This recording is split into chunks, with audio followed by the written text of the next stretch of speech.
Hey, what's going on, guys? It's Greg Jones with Engine Builder. Welcome to a new episode of Intellectual Horsepower. Joining me, as always, as co-host is Dan Schechner. And today's guest needs little introduction. He's Steve Morris of Steve Morris Engines.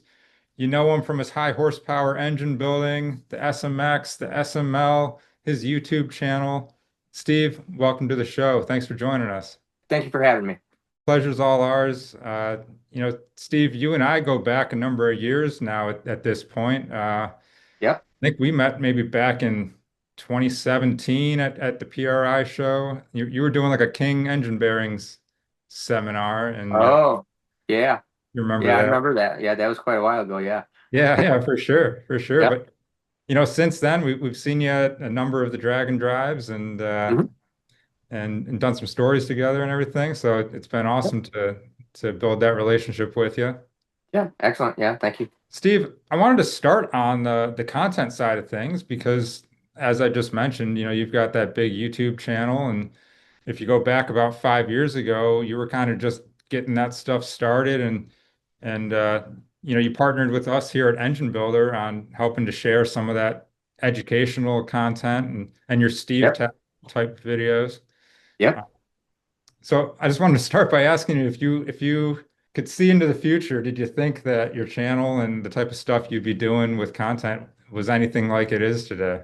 Nothing like what it is today. I was well, I I'm probably I we're probably 10 times bigger than what I ever thought we would be. Yeah. And I don't know where I think we're, honestly think we might be getting a little topped out for our top of content. But as far as do we turn into a million subscriber channel? I kind of doubt it.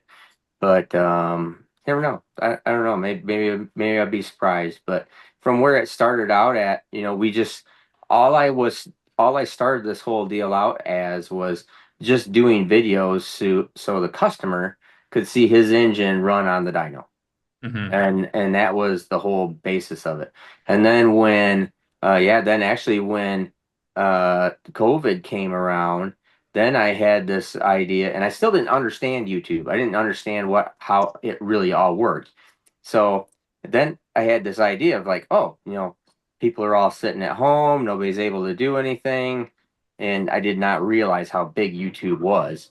Hmm. But I started thinking, oh, I'll do these Steve Tech videos, and maybe I can get traffic on that, and maybe, somehow I could make some money on Steve Tech videos. And, so that's how the whole Steve Tech thing kind of came about. And then as I progressed through there, uh, we were at, I think it would have been like 2021 or 2022, right around, probably 2022. And I was down in Bradenton, Florida, where Cletus is at, Yep. and we're at the track, and we were running Tom Bailey's car, and I was there. I was still just had Steve Tech. I was sharing videos with you guys, pretty minimal. I think I had, like, I don't know. I had less. I know for a fact I had less than 100,000 subscribers. Must have had probably like 40 to 50,000 subscribers, and I Yeah. thought that was a pretty big deal. And so at the track, and I didn't know anything about Cletus, nothing, because I'm not, believe it or not, I'm not much of a YouTube watcher. Okay. I watch Bailey stuff. Sometimes I watch Cletus's stuff. Adam LZ. I watch some things that I'm uh, connected to right now. But Sure. otherwise, I don't really watch a whole lot of it. And we're running the car, and I walk into the trailer. I see this great big tall mother trucker standing there. I go, "Hey, who is that? And why is he looking at our run and our pass on the data?" And he goes, "Well, that's Cletus McFarland." And I go, "Don't care. Who? Why is he looking at my stuff?" Right, And right. and then he introduces me, and then I kind of started figuring things out, and then we ended up doing something with Cletus, and he hired me to build engine, do a couple engines for him, and then it just as soon as I did that, then that got me a whole bunch of exposure, and then all of a sudden it just has taken off from there. So I mean, we went from, well, let's just round it off. We went from 50,000 to 500,000 in, a couple years here. Yeah. Yeah. Yeah. No, I mean, anyone who knows Cletus and his channel, the guy is one of the biggest people out there on YouTube, motorsports Mhm. or not. So it's certainly awesome to have that relationship with him. But no, I definitely give you a lot of credit too, though, because you've gone down the deep end there. From it just being technical educational stuff to really opening up your shop to videoing something every single day and showcasing what you guys are doing, to the point where you got, a full-time video guy helping you out and whatnot. So, Yeah, yeah. Actually we only do 2 videos a week. So okay. we do Tuesdays, Thursdays at 7 p.m. So I approach it like we're a TV show back when people used to watch more TV. It's like Sure. everybody wants to go watch their favorite show at 8 o'clock on Thursday night or whatever, right? So we have our show is on every Tuesday and every Thursday, 7 p.m. And I think we're going to expand into doing some longer form videos on some Saturdays. I'd like to do like one Saturday a month where we have some really long content. So, like, I think this Saturday we might do the full build up on my SMX and my wagon. Yeah. Everything, like a 3 hour long video where I talked about the whole assembly and everything right down from the cam bearings and how we put them in to lashing the valves to checking clearances to how we torque it, why we torque it, why I turn the engine on its side, whatever, all that kind of stuff. So a long form video, but that's what we do right now. Yeah. And so that was going to be kind of my final question on that topic is just, what kind of makes the cut for you guys these days in terms of what you choose to share in video? Like you said, it used to just be a way to showcase, some of the customer engines, and then it turned Hmm. into educational stuff, and now you're seems like you're showcasing pretty much anything that's going on in the shop. How do you decide what makes it to the Tuesday, Thursday show? We do things pretty different here, so we're actually probably a little closer to what like Garrett does things is with Cletus does things, which is pretty much if you see one of our videos, we probably finished shooting that video that day, Hmm. and we probably started shooting that video the day before or the same day. So we are not like sitting here. I don't think up content. Pretty rarely do I think up content. We are literally showing every things that are just going on in the shop as they're going on right now. Yeah. And so it's not too difficult to do stuff like that, at least for me. And I think it would be far more difficult if I had to hunt around looking for content. That would suck. Yeah, That totally. would be hard. Like when Garrett does that, the month of freedom there, I don't even know. Like a video every day is astronomically hard. That is just hunting for content. I don't even know how you do it. I couldn't do it. I don't Yeah. because I'm pretty determined that I don't want YouTube or I don't want to be. We're showing what's going on here at the shop, and I never want to get to the spot where I am doing something specifically for content. If Mhm. I Once I start doing that, I think my business would suffer a lot, and I don't want to do that. And that might be one of the things that keeps us from growing, becoming like $1 million or a million, not $1 million, but a million subscriber channel. Yeah. Is I'm not going to do things just for straight out content.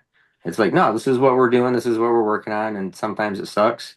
Sometimes nobody's interested, and sometimes it's a home run, whatever. Hey, Steve, just to slide in here real quick.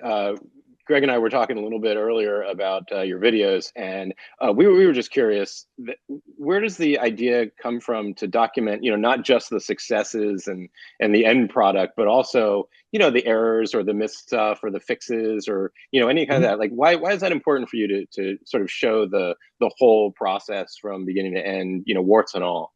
Yeah, good question. I I do that for a specific reason, and what I think that I should be every engine builder in the world's best freaking friend because I'm trying to show everybody that what we do is not easy, that it doesn't just go quick, it takes lots of work. we fail all the time. There's problems all the time. This is not just we just go out and set a record and everybody high fives and sits down and drinks beer. It's not like that at all. And that we're running into problems and we're taking care of issues that aren't our problem. We're helping out the customer all the time. And that's the way most all engine builders are, is they're there to they're there helping people and not getting compensated for it. So what I'm really trying to show people is, hey, this is how the real world is. This is how this stuff works. This is where people fail. This is how that guy's going fast. This is why this guy's going slow. This is why this failed. This is why this works. And first and foremost, I want to educate people so they understand how things really work in this world. And Yeah. then it gives a bunch of room, and it gets a bunch of breathing room for all the engine builders in the world to say, no, man, see, this is not just some easy thing that we're doing here. We don't just freaking press some button and it kicks out the perfect combination. We don't sit here and work on tune, or parts don't fail. All this miscellaneous crud that people have these misconceptions about. Yeah. No, that's a great answer. And no, it's awesome that you're showcasing it with that purpose behind it. So to your point, I think a lot of builders out there doing similar work, thank you for showing that and explaining to people that otherwise wouldn't understand it to the fullest degree. Mm-hmm. And Steve, somewhere where you see some of that, the builds from A to Z and, successes and failures is in the drag and drive world, which I know you've been in, and you mentioned Tom Bailey a second ago. He's been part of it for a long time, really since what you could call the beginning of drag and drive. Yep. But, we wanted to talk to you a little bit about that for a bit. You know, what first got you into it? And did you, see it becoming what it has become today? I don't know if I saw how big it was going to be, but I remember how the whole process went. So I showed up at the very first drag week in St. Louis with the wagon. It used to be silver at that time, just all silver, and it was a drag radial car. It had a blow-through carburetor, F3 supercharged big block that I put together out of scrap parts. I mean, literal scrap parts. And went there and blew it up. I mean, I blew it up on the first day. Oiled the track all the way down from pretty much the starting line all the way to the finish line, and then left. So they weren't particularly happy with me, Yeah. but because I didn't pull over either, I didn't know, but whatever. So we did that, and then I started seeing what was all going on there, and it was kind of cool. And then I got hooked up with Bailey, and so Bailey wanted to build something really cool and didn't. So we just kind of entered in with this second thought car. We called the 69 Camaro, we called it the burial ground car, because this car was just cursed. I mean, it was a nightmare. And I think we did finish one drag week, maybe like in 2011 or something, like 2010 or 2011. I think we finished 2011. I think we finished with the burial ground car. Okay. And so this is how things all got going. So we're involved in that. I really like this drag and drive stuff. I got a good customer that's helping out, and it's paying me to go to the racetrack with them and stuff. So that was helpful. And so all of a sudden we saw, that was when the first time we saw the seconds car. So Tom's burnt orange car, all right, the copper colored car. Yeah. And I said to him, I go, hey, you need to buy that car. They're not having any success with it. Jeff Lutz was trying to drive it, and 2 years in a row they failed, never made it past the first or second day, engine problems or whatever. I said, you need to buy that car, and we're going to go. I think we could do really well in that, because this car sucks. You need to go buy that one, and we can go fast. And so the first year we come out, we had a limited success. It broke a rocker arm, and I think we ended up having to, in fact, I know we did, we ended up not finishing the very first year, which is 2012. But then we came back in 2013 and set all the records. We won the whole thing. So we were the first car to go sixes every day, had a 6-second average, totally dominated, was the fastest car there by far. And ironically enough, that's where Cletus McFarland got his start. Interesting. What was he Yes. doing? Well, Garrett was working for he has a whole video on Yeah, this whole right, thing. yeah. So he was there And for a minute then.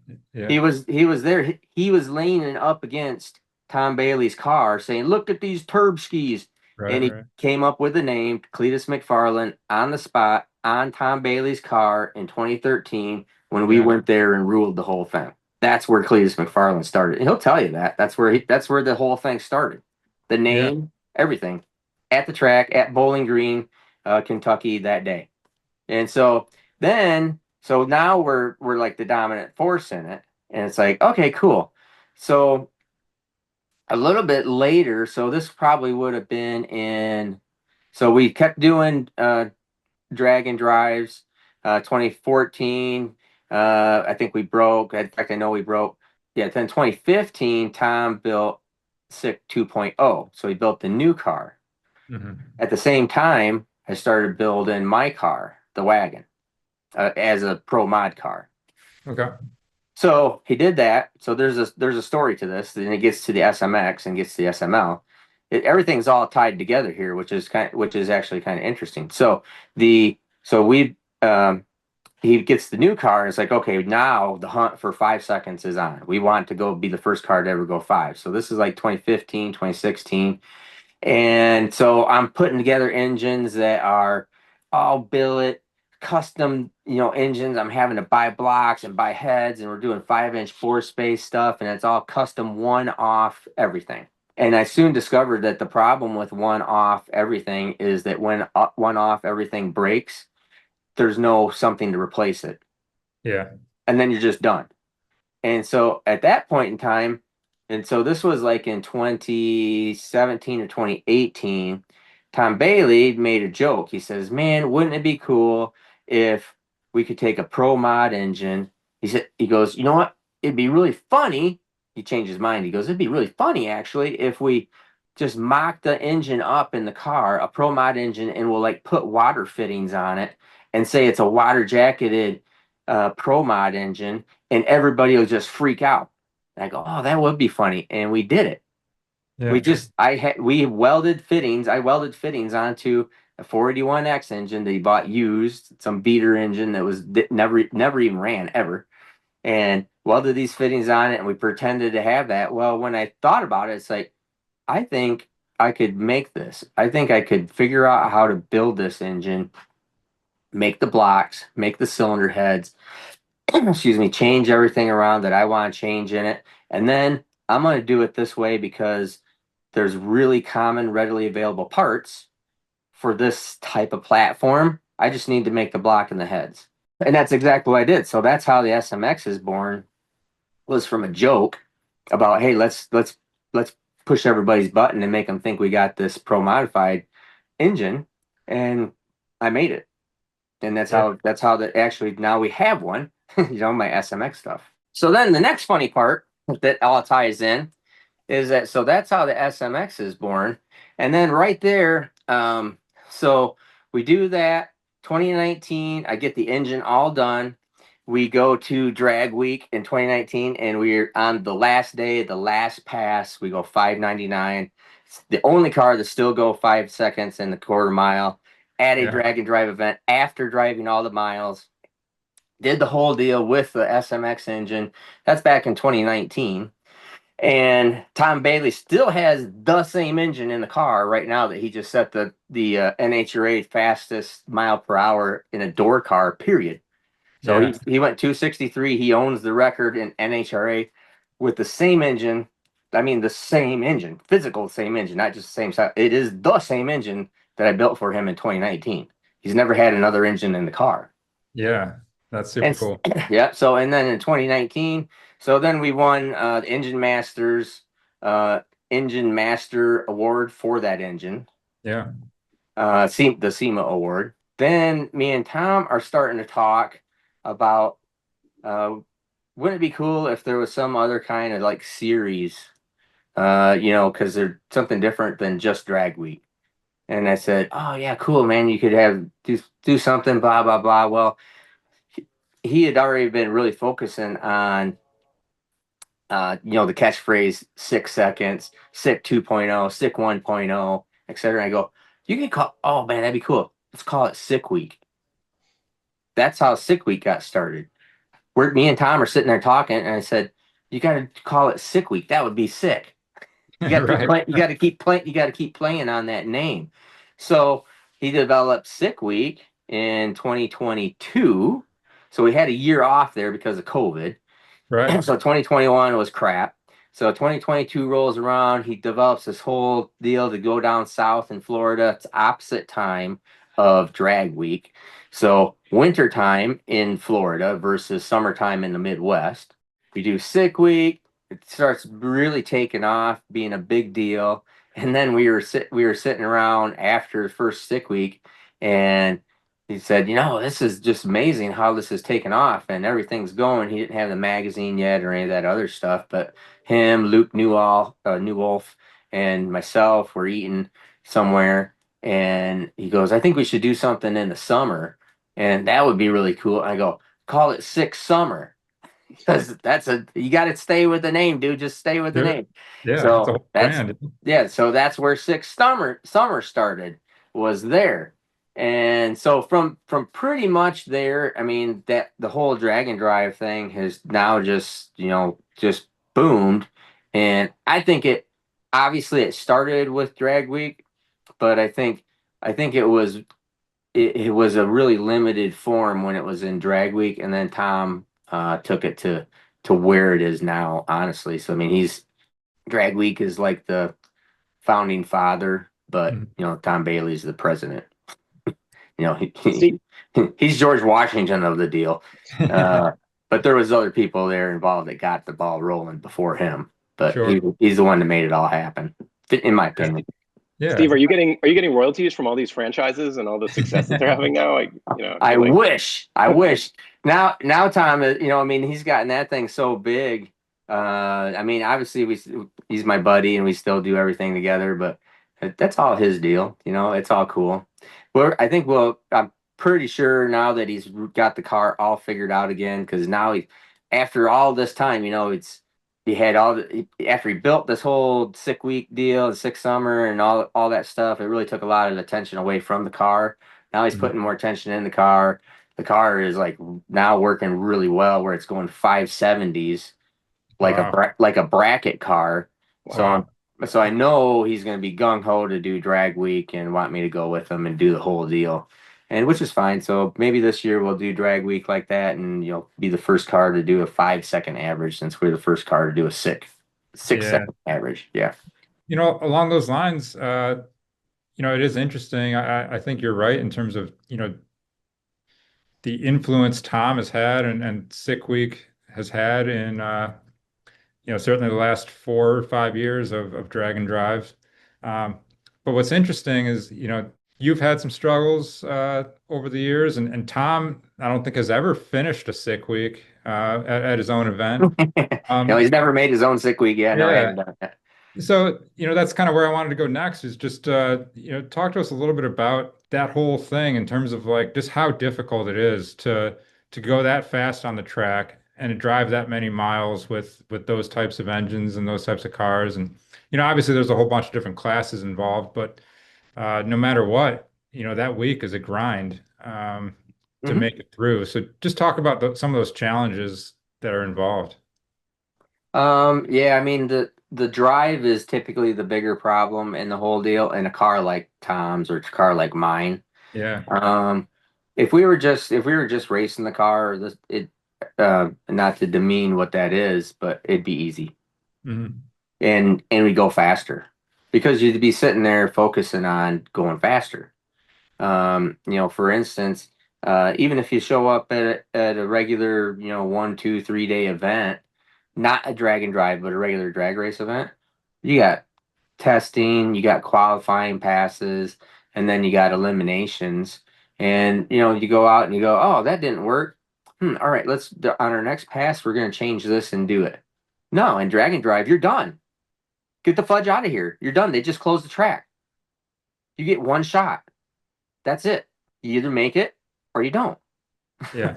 there is no other shots. It is very, very rare, and especially how big Sick Week has gotten last year. That's why Tom didn't even finish last year, and he was obviously the fastest car there. They had so many freaking cars. It was one shot, and the last car went down the track at like 9 o'clock at night or whatever. It was done. You don't have time to come back and think about it and go, oh, I think I can make a change here. I think we can do this. So that means you have to compromise. And the compromise is, hey, we're gonna have to make sure we get down the track, and we're not gonna swing for the fences. We're not trying to be we can't be the fastest car there because there's a really good chance that we're not gonna get a second attempt at it. Sometimes you might, but even if you did, that usually puts you so far behind schedule that then all of a sudden you have to drive the car for 8 hours, and you get to the hotel at 5:30 in the morning, sleep for half an hour, eat a bagel, and go back to the track and start all over again. Right. So it's very, very hard. Now, so that's on the drag race side of it, and then, or actually the racing side of it, and then the driving side of it is just a bear. So cars have gotten much, much better. We figured out a lot of things.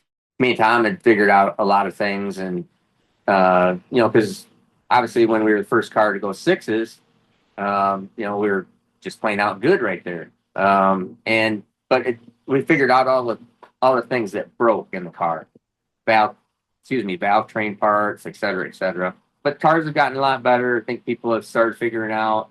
I was always sharing with everybody what it was that, oh, this is what if somebody calls me up and wants to go drag and drive right now, a lot of times I'll tell them, here's things you have to focus on. Here's things you need to do. This is what breaks. These are the things that don't break. Good luck. If you want me to build an engine for you, that's awesome. If you don't, okay, it's okay. I don't care. But these are the things you need to do. You need to keep this thing cool. Point blank. If this thing is not cool, if it overheats, you could have the fastest car there, period. And if it overheats and locks up or hurts something on the drive, well, you're done and nobody cares.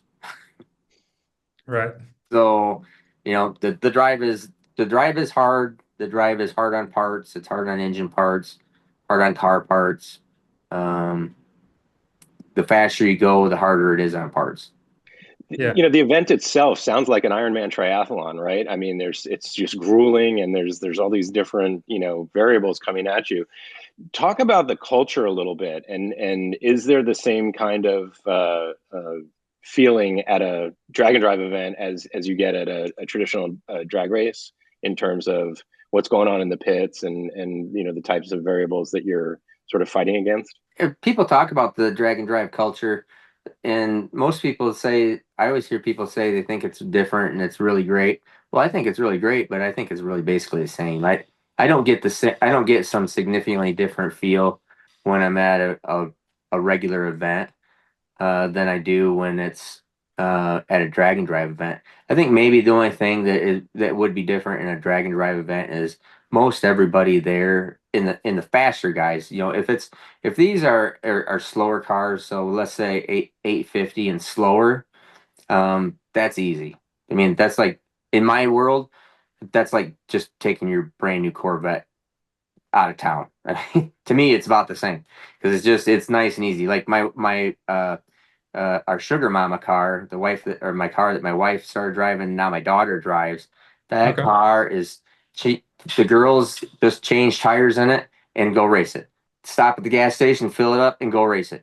It is easy. It's a high 9-second car and does anything you want, and it's easy. Flip burgers, drink drinks, and do whatever you want.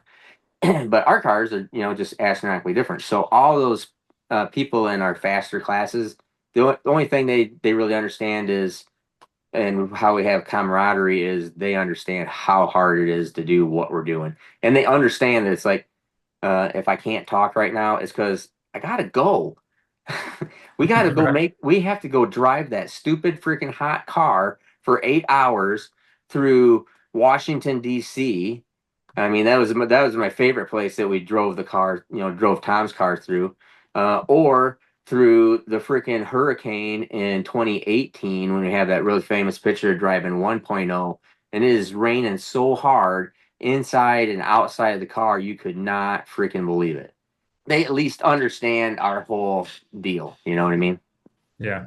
So Steve, talk about the engine in particular. And you use the SMX. You mentioned Tom's got the SMX, but you've seen guys like Brett Lasala with the Coyote platform have success as well.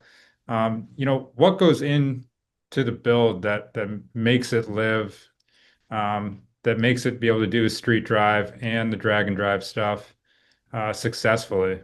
A lot of hard work and a lot of failure figuring out what parts fail, what parts don't, etc. The Lasala's deal is different than our deal, Mhm. obviously. So different kind of platform. We're way overpowered, not utilizing and nearly what we got. Brett is utilizing every single thing it could possibly do and make, Yeah. and it's you know on the edge of he'll tell you it's on the edge of failure every pass. It just is. And that's I think it's a testament to what Brett's doing with it than even what we're doing with it. We are, like I said, we really are overpowered, and there's never a time that we're not taking power out of the car. Never. There's never been, not when it went 590s, not when it goes 570s, even 570s, we're taking a little bit of, just a slight bit out of the car, but that's starting to get pretty topped out. And that's fast. I mean, 260, 260 mile an hour in a quarter, that's honking. Yeah, you that's know, not joke. Yeah. yeah, Brett's car, I think, goes like 230, 6.0s, 230s, which is hauling mail. And for what it is, it's awesome. But it's right on the ragged edge all the time. And Yeah. that's cool. Yeah. Now, is there any particular aspect, again, talking, I guess, about the SMX in particular, is there any particular aspect of that build that's most essential for the types of competitions you guys are doing and types of driving you're doing? Probably in the valve train area. Valve Okay. train and tune up is usually it. We have, we're starting to figure out some stuff. Am figuring out some things on oil in particular. So, we're making our own oil now, with Driven, Yeah. and it actually it is our oil formula. I mean, everything right down to it's even a different color. I mean, it is not just, our label on Driven oil. It is a different formulation. Because one of the things that I was figuring out is, if you look now, all these things, any of these engines can break. I mean, there can be failures in anything, and Mhm. especially when you're moving big parts at big speeds. Okay. But, for instance, Clark or Bailey or Danny Humphreys, myself, never have any kind of real valve train issues. Now, no broken springs, no broken rockers, no lifter problems. Lifter problems was the real thing. Nothing like that at all. But then I have other guys with the exact same. All these SMXs are exactly the same. Every one of them uses the same lifter. Every one of them has the same valve, has the same rocker arm, has the same push rod. It is exactly the same. Other guys that run different oils have lifter failures, have valve spring breakages, and I actually did a video on that. It's a harmonic issue. So it's a certain RPM that they're driving the car at that makes it break valve springs. Interesting. Yeah. Other people, myself included, that don't drive it at those RPMs, like Bailey, never has a problem. Wearing issues, some issues like that. So that's why we came up with oil. But there's some things right there. The valve train, usually, as of yet, knock on wood, I've never at a drag and drive event had any of the engines, kick the rods out of it or anything like that. Not yet. Could happen tomorrow now that I said it. But Oh, yeah. Not um, good that it doesn't. Yeah. yeah, but any of that stuff's possible. Right. It is what it is. Hey, while we're on the subject, I wanted to ask, and this really came from a viewer from one of your videos. So don't blame the messenger. But the question is, could and would you ever build a four-cylinder SMX engine? Could I? Yes. Would I? As soon as somebody pays me to. I don't see a market for it, so I can't. There's a lot of cool stuff I would like to do, but I mean, I can't keep up and do the stuff I got, let alone try to do something, make something new and different. Because it's not like I don't go into Mastercam or SolidWorks and I draw a line halfway through my engine and then just hit the auto generate button and it makes a part. That's Right. that's not the way it works. Yeah. So there's a lot involved in that thing, and if I had time, resources, and resources to do stuff, I would, but I don't have time or can't do that kind of stuff now.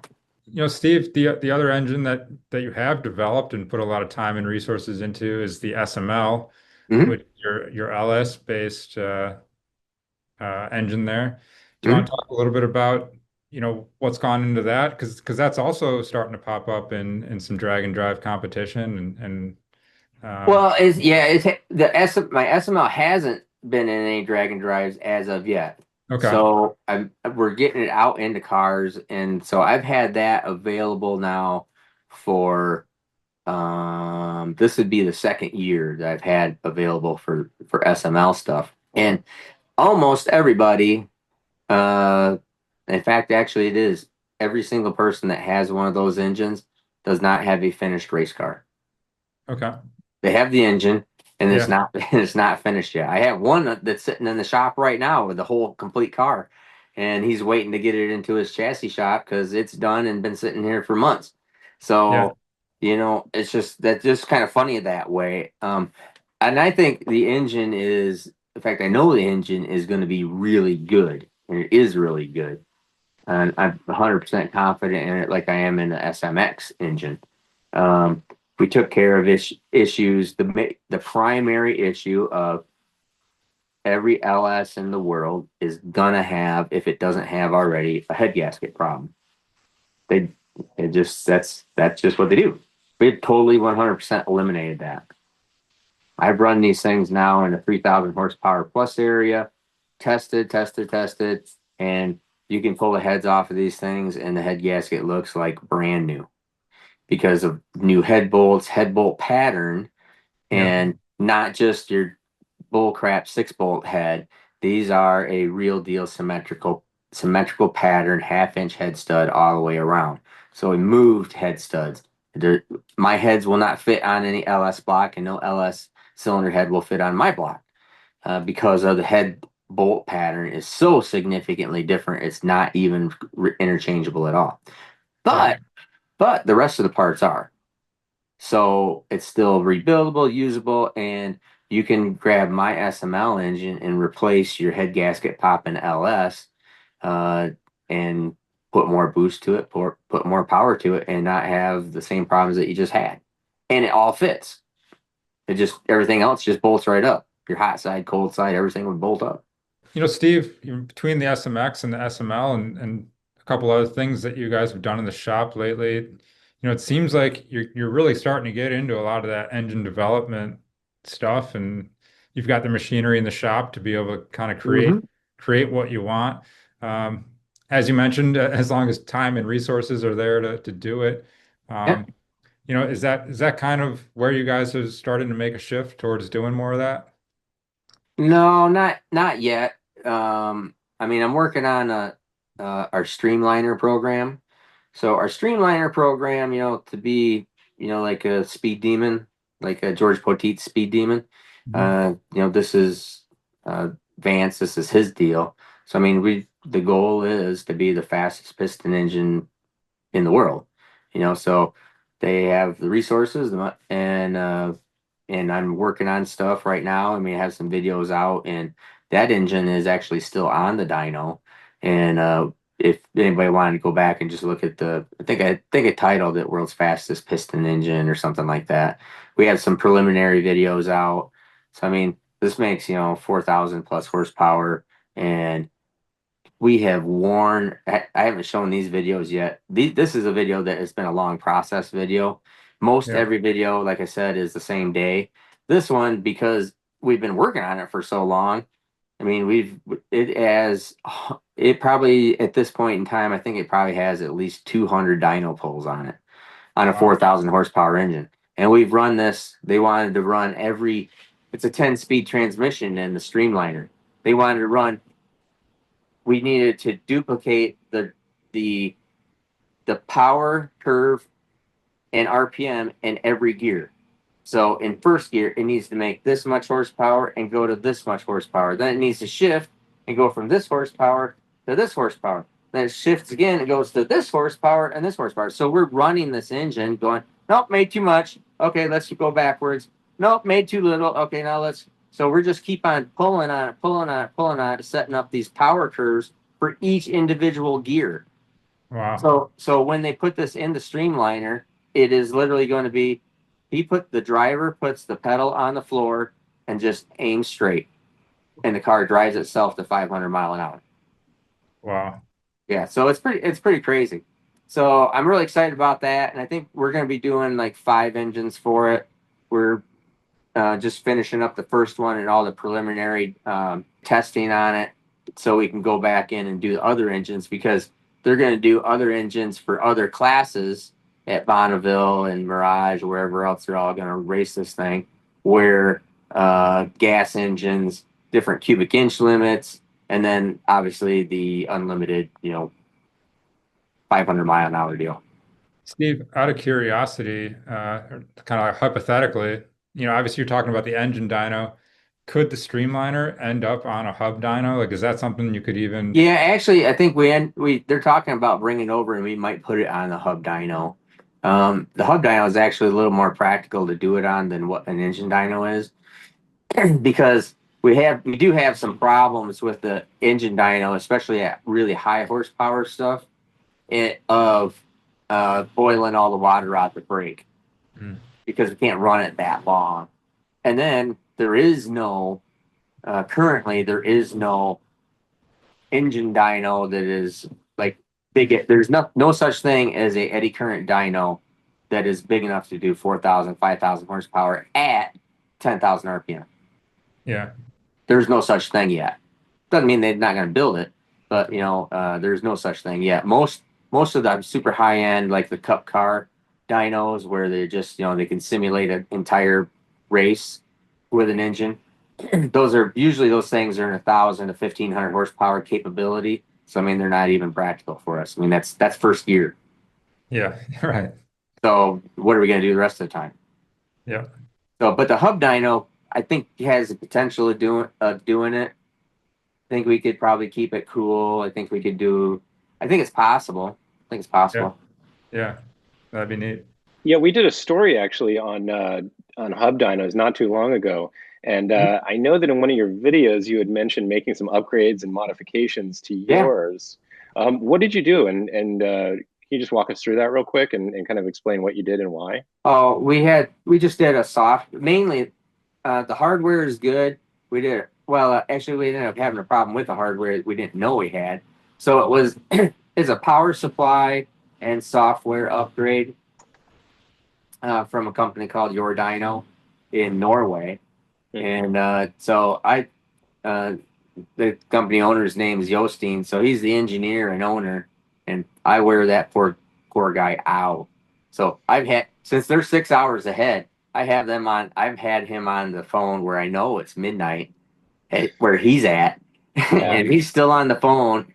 Nope. All right. I need you to make it do this. And he's making little engineering changes and changing things, and standing there helping me do it. So he's loving you, Steve. Yeah, he should love me. I still sell good stuff for him. So and help them out too. But I wouldn't have been able to do it all without him. So and it's working much better now.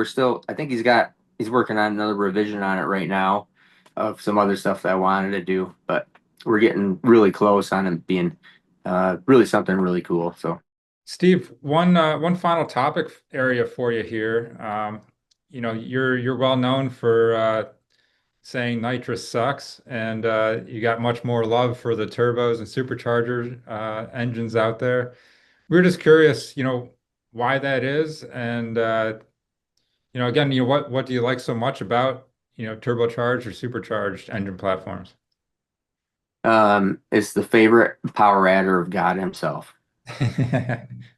So nitrous is for the other guy. That's what I would figure. Yeah. But it's just my niche. I give guys a hard time. I actually we had put nitrous to help my Trailblazer spool because it was turbo Trailblazer SS and Yeah. I just couldn't get this thing to spool. And so put nitrous on it. I go, wow, that's pretty cool. I think it actually works pretty good. But I I had started out in actually was building nitrous engines. So my history, without going into real detail on it, is I came out of NHRA Pro Stock. So I was a maximum effort NA guy. Then when I got out, there's no market for what I knew how to do. So you kind of venture into the nitrous field because nobody had very, very, very minimal people ever did anything with boost. I mean, a Mm. turbo car was like, wow, do you see that? That guy's got a turbo on it. I mean, they didn't know anything about it or a supercharger. So I just decided at one point in time, it would have been back in 2000, actually. So we're talking 25 years ago now. And just said, you know what, this building nitrous engines suck. It's they're Pat Musey's here, Gene Fulton's here, Sonny Leonard's here, everybody's here. I can't jump into this market and compete with these guys. I need to do something different. Mhm. And we came up with, or I came up with is like, hey, let's do, or me and this one customer of mine, I talked him into it. Said, let's build, and this was all before drag week, the very first drag week. Yeah. And said, let's build I think we could do this with a pump gas ProCharger engine. We can make your engine, we'll convert it into a boosted engine. And he goes, okay, go ahead, let's go for it. And that's where it all started from. So it's like, I just didn't want to compete with the nitrous guys when that's all there was. And Right. so I just wanted to get into a different field and make my own niche. And that's what we worked at doing, what we are doing. And so I only give people a hard time about nitrous. It doesn't really suck it, but I like just pushing their buttons because boost is better. I'll tell you that. You can't no there's nobody that can honestly deny it. So in a object it's only it is a total subjective thing if people say nitrous is better because objectively it's not. It just ain't. Yeah, well, and you mentioned Pat Musey. We actually just talked with Pat Musey not too long ago, uh, Mm-hmm. and obviously we got on the nitrous subject, and he's dealing with what's effectively a naturally aspirated engine, so he Yeah. kind of limited where utilizing a turbo or a supercharger, you got a lot more to play with. Mm-hmm. So Steve, talk about that. You mentioned 25 years ago, turbos were a whole different thing.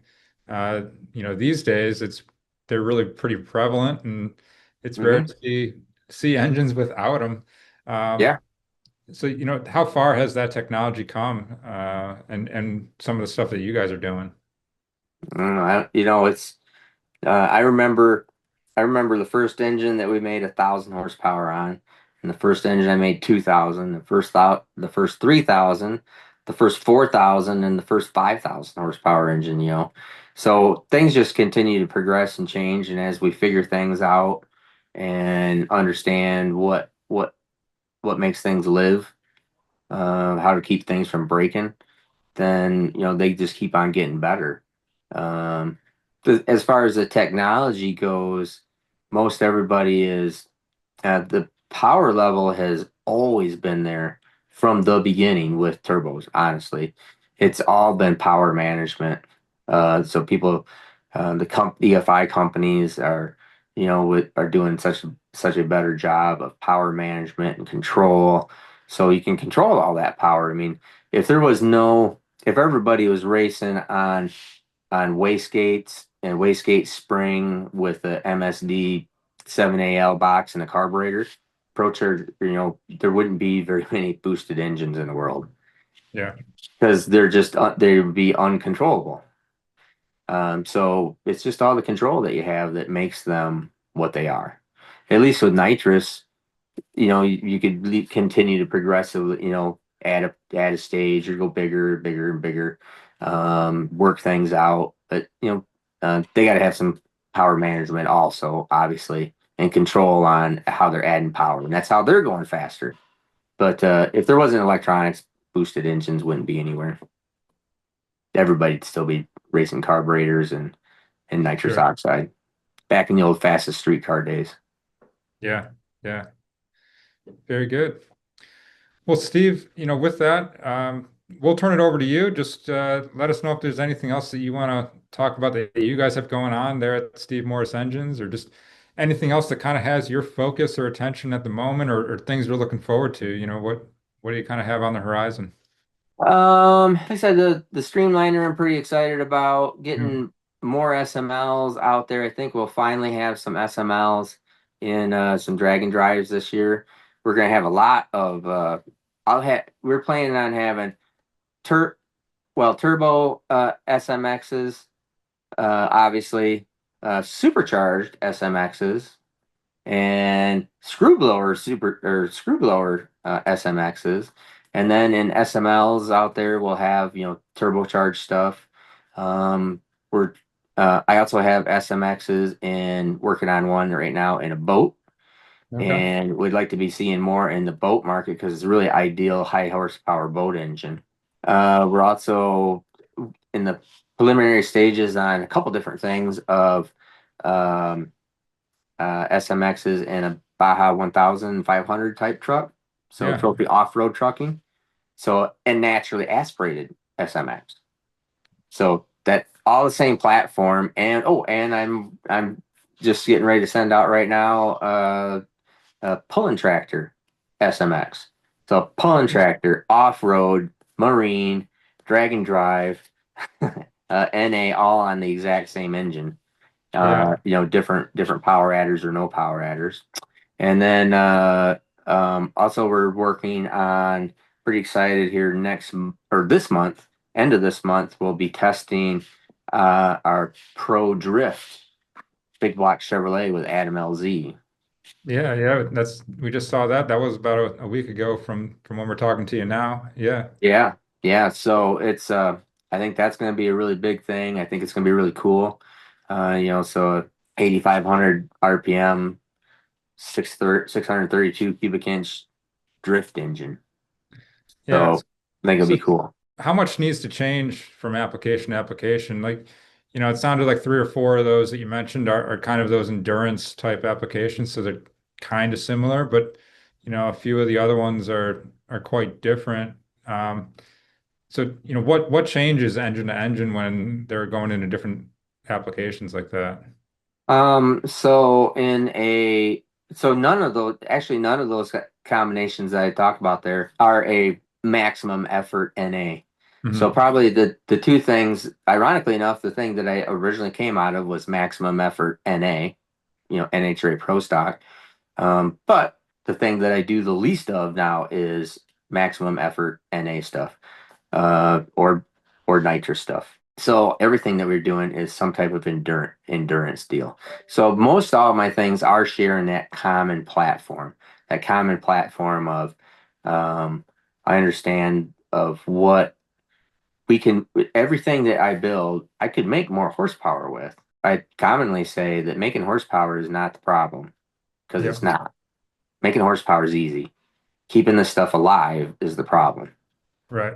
and keeping it living. And that's what we just keep on focusing on is making stuff live. Yeah. So since everything is that way, our number one thing that we need to keep alive is valve train. And the number one thing that is different from a maximum effort NA engine to what we do is valve train. Okay. Um, within reason, I mean, yeah, we'll be lower on compression ratio and some other stuff, but I mean, the real secret to the sauce in a maximum effort NA engine is uh, intake port and intake valve. You need to open it up. Hmm. Well, that stuff don't live for very long when it makes maximum. A maximum effort engine is just not a long life piece. Right. When I mean dry, don't shut it off for 8 hours straight. Overheat it twice or three times that day and run it on pump gas. You're not doing that with a Winston Cup engine. You're not doing that with an NHRA Pro Stock engine or a mountain motor engine, or you're just not able to do it. they won't take that kind of cycle life. So we have to compromise, and that's what an endurance engine is. It's a little bit of a compromise. We got to keep the stuff alive. Absolutely. No, that's well said. And no, it sounds like you got a number of things going on this year to look forward to. And as you mentioned at the top of the show, you guys are busy over there at the shop, and it's Yep. cool to get to see it on YouTube and the content that you're sharing. So keep it all up. We enjoy watching it. Cool. I appreciate it. All right, guys. Well, we appreciate all you watching this episode of Intellectual Horsepower. If you're not already, make sure you are following Steve and his team over there at Steve Morris Engines across YouTube and social media. And as always, make sure you're checking out enginebuildermag.com for more awesome engine content. Thanks again for watching, and we'll see you guys next time.